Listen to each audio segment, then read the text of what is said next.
Greetings,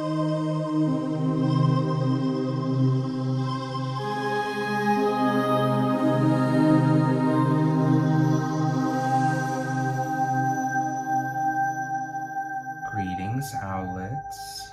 I wanted to do a video today that I have been called to do for quite some time now, but that honestly I've been too chicken to make. I've honestly been pushing this off for years. And today I'm finally to that point where I feel comfortable enough to talk about personified deity and my advice as to how we can connect or find the gods of witchcraft.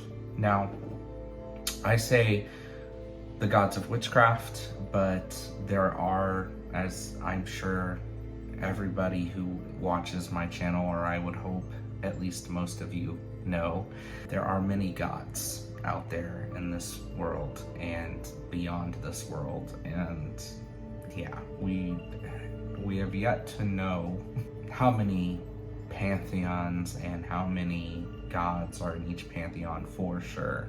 But I would hope that you would know when I say the gods of witchcraft that there is no particular sect of deities that are the gods of witchcraft.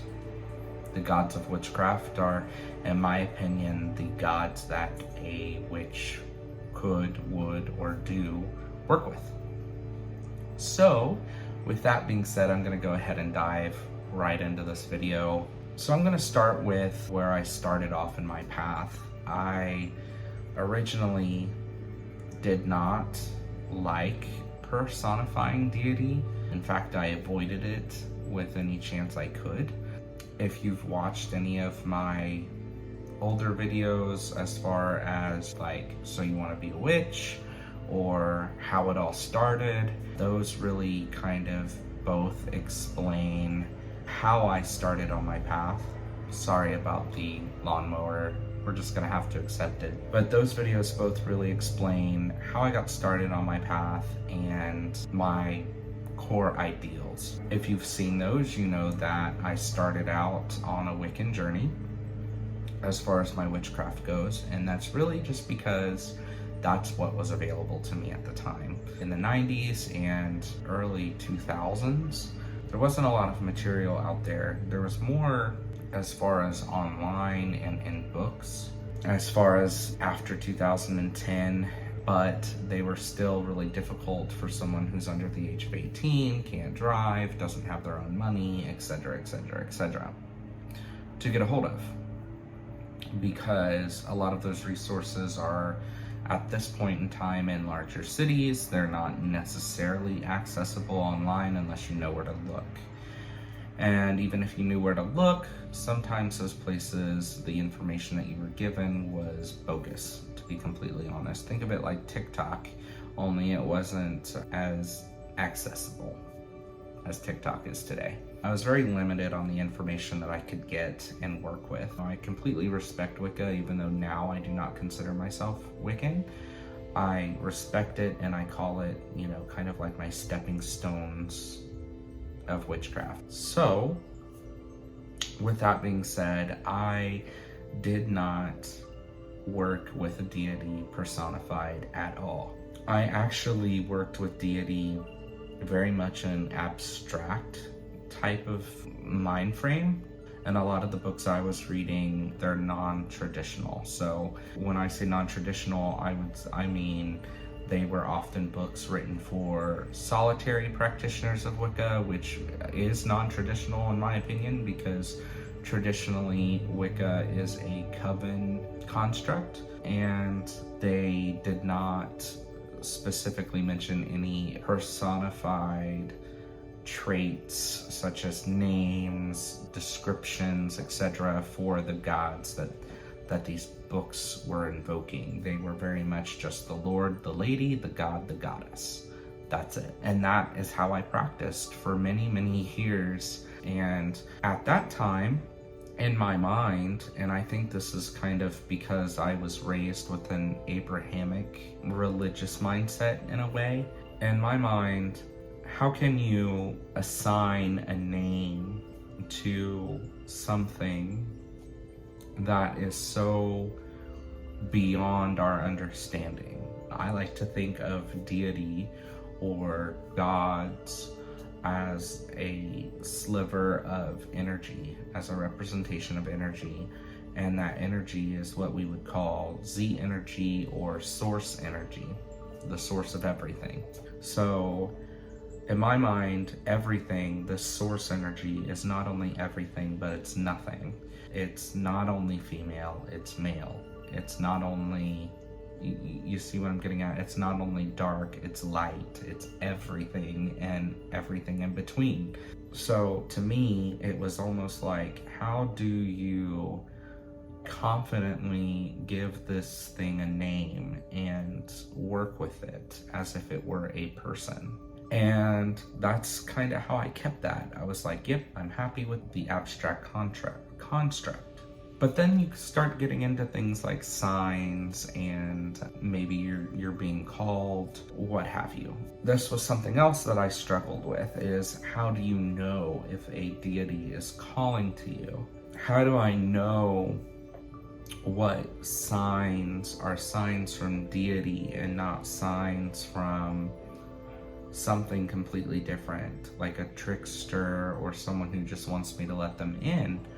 And, you know, this is one of the reasons that I now feel really comfortable discussing this with everybody on my channel. A big reason, I've had people who are close to me who have asked me questions. How did you determine who to work with? How did you do it? And I'm just trying to help, I guess. I'm more likely to respond when I know I'm helping someone else. And it's a lot less just me speaking to the void. So what do I mean by a signs or a call? So I've kind of taken some notes here. So if you see me look to the side, I'm taking a look at those to keep myself on track. With some of the bigger subjects like this, I find it's just easier for me to follow my little note thing so I don't get too sidetracked, because we all know Nathan can do that, right? There's different signs that you could possibly see. Obviously, there's your obvious signs like a name. That was a really big one for me. You literally hear a deity's name, whether it be when you're out and about, or be it comes across the TV show or in credits. Maybe there's a specific song with the deity's name, something like that. But something that I also think is really important as we get into this is that it's not only the physical. The spiritual signs are going to present themselves too, or not necessarily the conscious signs, but also the subconscious. So dreams. Maybe you keep having a dream about somebody with the same name as a specific deity, or an alias or something like that. So names, if a repeat name, general rule of thumb is if any of these signs are like repeating things, that's my thumbs up for this is somebody, yeah. Another one is symbols. So you can look into specific symbols like the Germanic runes. You could look at them, maybe not so much literal as into what they mean, but you could look into just where the culture of that symbol, you know, where did that symbol come from? What was the culture like? That sort of thing. Maybe a deity does have a specific type of symbol. And with symbols, we can get into other things, not just like flat out symbols like the triple moon or the pentagram or the triquetra, even though I have a symbol that led me to my matron that was like that, but also symbols like correspondences or spirits in and of themselves, like animal spirits, plant spirits, you know. Let's say you see crows all of the time. What deities are crows associated with? If you see snakes all the time. And again, this isn't just in our conscious minds, everyday life, but also in our subconscious. You know, do you hear crow calls in your dreams? Do you see a snake that keeps visiting you? And certain things like that. And of course, these signs to me are usually something that's repetitive.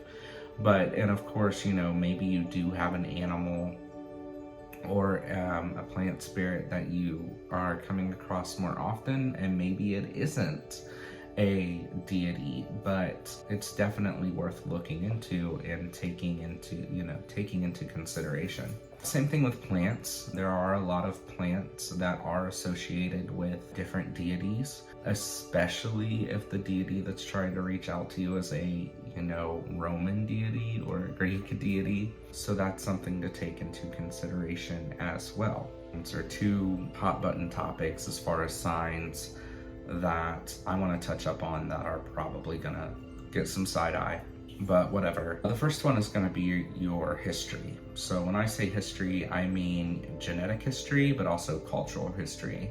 So with that being said, when I say genetic history, I know some of you are probably jumping right to that boat that's like, oh, so you're going to sit here and tell me that because I am of A genetic, I can't work with a deity of B genetic. That's actually the exact opposite of what I'm saying. I'm just saying that your genetic history could play a role in helping you connect to the dots of the symbols that you may be receiving. I'll get more into that, but also don't look too heavily on your genetics to give you those connections, because I am well aware in deity, source, whatever you want to call it, is also well aware that not all of us have access to our genetic history. And actually, more often than not, our genetic history is nowhere near as important to us as our cultural history.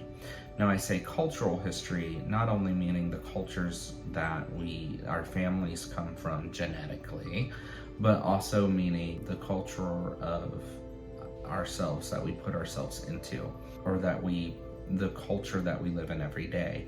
So for a lot of us, that includes being LGBTQ, right? I know for me it does. That to me is a culture in and of itself. So my gods reflect that. They are part of that culture in some way themselves. But also, I say look at your culture because look at the culture that you were kind of raised in. That could also give you some clues. But the biggest one, that is probably the most important advice that I could give anybody looking for deity to work with, is to follow your interests. And I know a lot of people are like, what does that mean, follow your interests? Well, legit, that means that if it's a culture, or if it's a pantheon, or if the god is related to something that interests you, we could even just say if the god is a god that interests you. If you have personal interest in a deity, then follow it, research it. Is it really an energy that you could vibe with? And I say this because, in my opinion, deity, no matter what deity we look at, they're all a fragment of the bigger picture. It's just a facet, right? So think of it like looking into a crystal, and there's different, breaks and fragments, and sometimes you can look at a crystal and it just looks like a crystal, but then you turn it a certain way for the light to enter the crystal a certain way, and maybe it's a prism and it fragments the light into a rainbow, or maybe it gives you a shine, a flash. You can think of source like that, in the sense of, to me anyway, all of the deities of pretty much every pantheon out there, every path out there, has a small piece of the puzzle. And to me, that kind of explains why there's so many similarities between different paths, because we all have pieces of the bigger picture. So, we're not all correct, but we're not all completely wrong. So to me, deity kind of works in and of that same way, right? So in that way, as the crystal, is that, they're going to appear to you or come to you in a form that is going to resonate with you in some way. And usually that's in a way of that you're going to like or that you're going to find interest in, because oftentimes they want to be heard, right? So I want to share a little bit of my story as to how I found Deity, despite my not being interested in working with personified deity in any way. The signs that jumped out to me would have been really, really obvious, but I honestly did not listen to them. Some of the big signs that hopped out at me or jumped out at me were I shouldn't even say social media, but the signs that I would get in everyday life. And a lot of the signs that I would get would be through pop culture or social media. I know there's a lot of us out there that discredit pop culture as being divine signs or what have you. Or, there's people out there who will say, yeah, I was always into witches and Harry Potter and Sabrina and all this stuff. And then they say, so I thought it would be cool if I became a witch. And there's those of us out there that would roll our eyes at that. But the bottom line is that we can't discredit, in my opinion, and I've learned to stop being so hard on myself for this, but we can't discredit pop culture or social media for having an impact on us, because unfortunately that is our culture now. That is a part of our everyday lives. It's going to affect us just as much as having a really good ritual or getting a divine sign straight through ritual, or reading a book and it really like hitting the nail on the head, and yeah, it's gonna be just as valid. For me, I was starting YouTube and really getting to know my subscribers and other YouTubers who are pagan, and there for a time I was hearing a lot of a name and hearing a lot about a specific goddess. I didn't know who she was, but I knew she was a goddess because of different peers or other YouTubers who worked with her, and that goddess was the Morrigan. A big thing that I noticed about some of these YouTubers, a lot of them were of a particular type. And when I say of a particular type, I don't want to...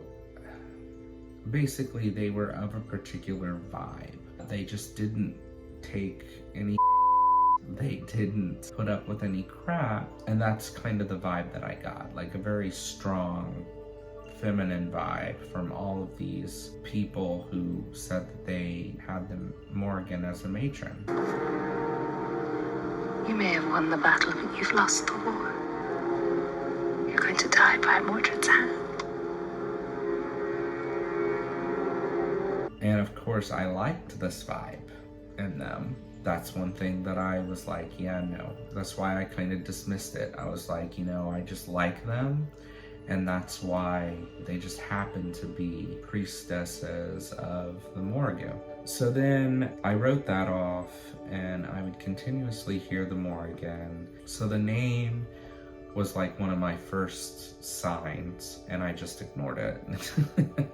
And as you can imagine, there were other things, right? So the pop culture stuff was definitely, hearing the name through YouTube, movies, TV shows.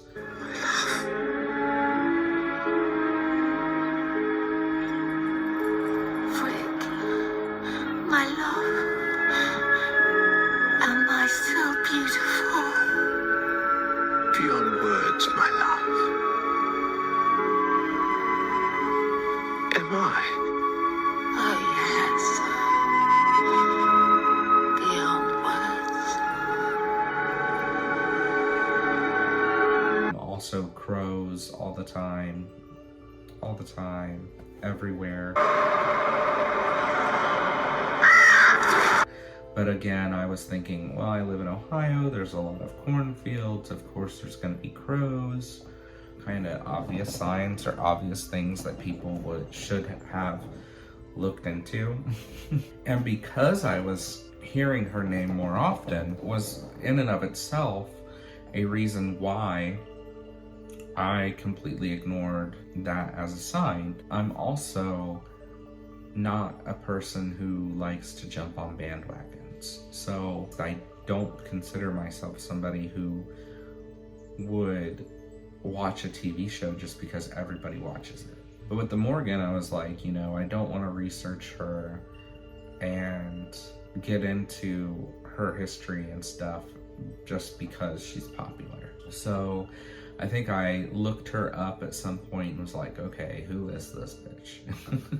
I basically saw that she was an Irish war goddess. Now, Irish kind of perked my ears up at first because I have Irish heritage on half of my family. So the fact that she was of Irish pantheon made my ears perk. But the war goddess, I was like, I don't know about that. But I also think that me being in the state of mind or in the spiritual state that I was in at that time, I just don't think I was ready, if that makes sense. I start looking more into Irish pantheons because I also didn't really understand how Ireland had their own pantheon exactly, if that makes sense. We're talking about back then, I considered the Celts to be all one people when really the Celts are an umbrella term, right? So the Celts, for example, that were located in Ireland are different peoples than the ones in Britain or in Germany, France, etc., etc. There was a time where I decided I was going to start looking into the Irish pantheon, and more specifically the Fae, because the Fae has always been something that I've been interested in. I used to watch So Weird on Disney Channel.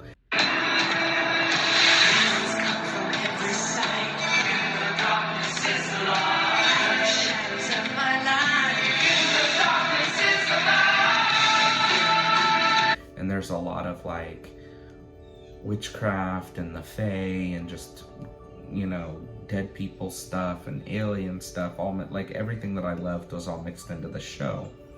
So I've always believed in the Fae and the Irish sense of the word. What'd you do to them? Put them in cold storage. I can't have you stomping around yelling, "My brother's been possessed by a malevolent fairy." So I started to do more research at one point when I was older. And this is around the same time that her name was being brought up and everything else. I came across in my studies the Tuatha De Danann, which is sometimes translated to the children of Danu. And for some reason, I looked into Danu and realized that she was an Irish, I would say an Irish water goddess, but an Irish river goddess who is very primordial. We don't know a lot about her. And this was around the same time that I got my cat, Danu, the black cat that you saw earlier. And just out of an interest for the name and an appreciation for the name, I named my cat after her. So then some of the YouTube videos that I come across start to get a little more literal. And one that I remember very specifically is one that Joey Morris, who is very much a priestess of the Morrigan, but she made a video describing or talking about the relationship between Danu and the Morrigan. And that was like the big ringer in my head. That was like the blah, you know. I watched this video, it just happened to pop up. And I watched this video, and I think this is right after watching this video is when I subscribed to Joey, and I start to go down a rabbit hole. And the rabbit hole started with, she mentioned in this video a book called Celtic Lore and Spellcraft of the Dark Goddess, and I thought that it was just a book about, you know, different goddesses and the Celtic pantheons. But apparently it is a book completely related to the Morrigan. And I learned that the Morrigan is of many different faces. So she's known by many, many names. She's not only known by many faces, but she is known as being more than one person. You know, sometimes it's even stated that the Morrigan is really a group of sisters, and that Danu is a mother type goddess, but sometimes some people think that she could be part of the Morrigan or part of those sisters, while others think that maybe she is the stepmother of the Morrigan. So I start going down this huge rabbit hole. I'm looking into all of this, and it's all making sense, and it's all, you know, clicking to me, and just, it was like a huge epiphany as I'm reading into this more, and I'm ordering different books, and you know, I got a box from, I don't know if he still goes by this username, but he was going by the Illusion Nest, something like that.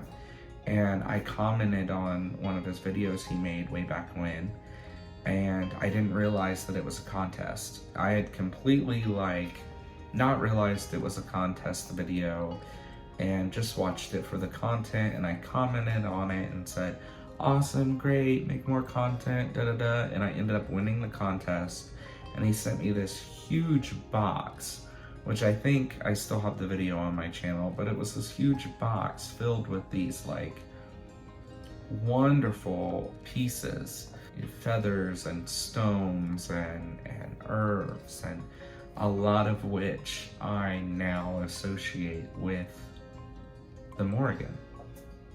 So I'm like, whoa, you know, if that black feathers, come on.